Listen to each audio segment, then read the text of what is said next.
Hey, welcome back, MobilityWOD. I want to talk about one of the common mechanics that we see that's a skill transfer exercise that kind of goes awry. One thing, we got Meg from South Texas visiting through. We just suckered her to be on MobilityWOD. And next to her is, you might recognize him from his strengthdriftwoodart.com. Is that it? Yes. Also strengthvelvetstringart.com. It's a little known fact. From Jesse Burdick. Now, one of the things that Jesse is always working on with us is when we bench press, is having the vertical forearm, right? Yes. So that as I come back down, the forearm stays vertical, and it's the same pattern we want to see on the ring dips. Is that I actually rotate, and then I want to have the vertical shoulder on the ring dip. Paul has me kind of press myself down forward so I have a vertical forearm on the push-up or on the handstand push-up. We need to say the same thing in our regular push-up progression. So Meg, can you jump on a push-up? Now, in fairness, Meg has just performed a lot of push-ups, so we're going to see her in fatigue state. So jump into the push-up position. One of the things that she's doing a good job here is, but when we started earlier, shoulder was well behind. Yeah, do that again for us. This was her push-up before. Elbow out, which internally rotates her, it's hard on your shoulder. Can you go all the way down like that? Oh, and she's limited by her range of motion because it's bone on bone, basically, right? It's good, right? Totally, which is actually, this position, if you look at little children, this is how they push up because they're so weak. They internally rotate. It's a good strategy. You solved it, right? Okay. So one of the things that we're going to try to do, go ahead and get into a push-up position again, correctly. So she's got her shoulder over her hand. This is how she's doing push-ups. Now, again, do a push-up. Now, when she did this time, she kept the forearm vertical and she led forward.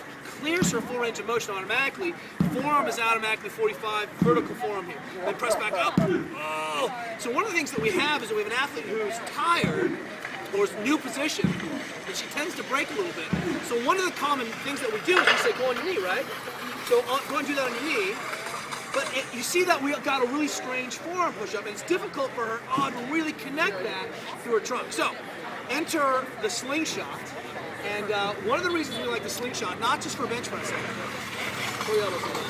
is that it allows my athletes to maintain neutral body position, still capitalize on a motor pattern that's going to transfer to ring dips, going to transfer to handstand push-ups, transfer to bench press. We want these universal transfer, what do you call it?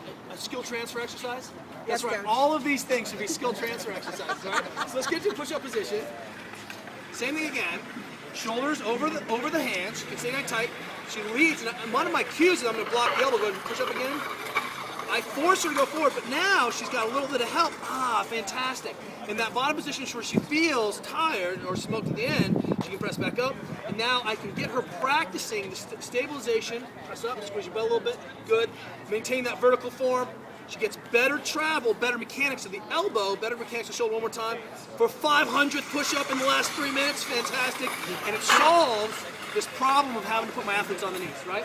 Vertical form, and then when we see that push-up initiate with elbow back, so we know we're going to see the same push-up or the same pressing mechanic in the bench, which is so destructive for the shoulder. So that same motion is what we're trying to teach. Make sense? Makes sense. It was a lifesaver on the WOD. Bam! MobilityWOD. See you guys tomorrow. All right.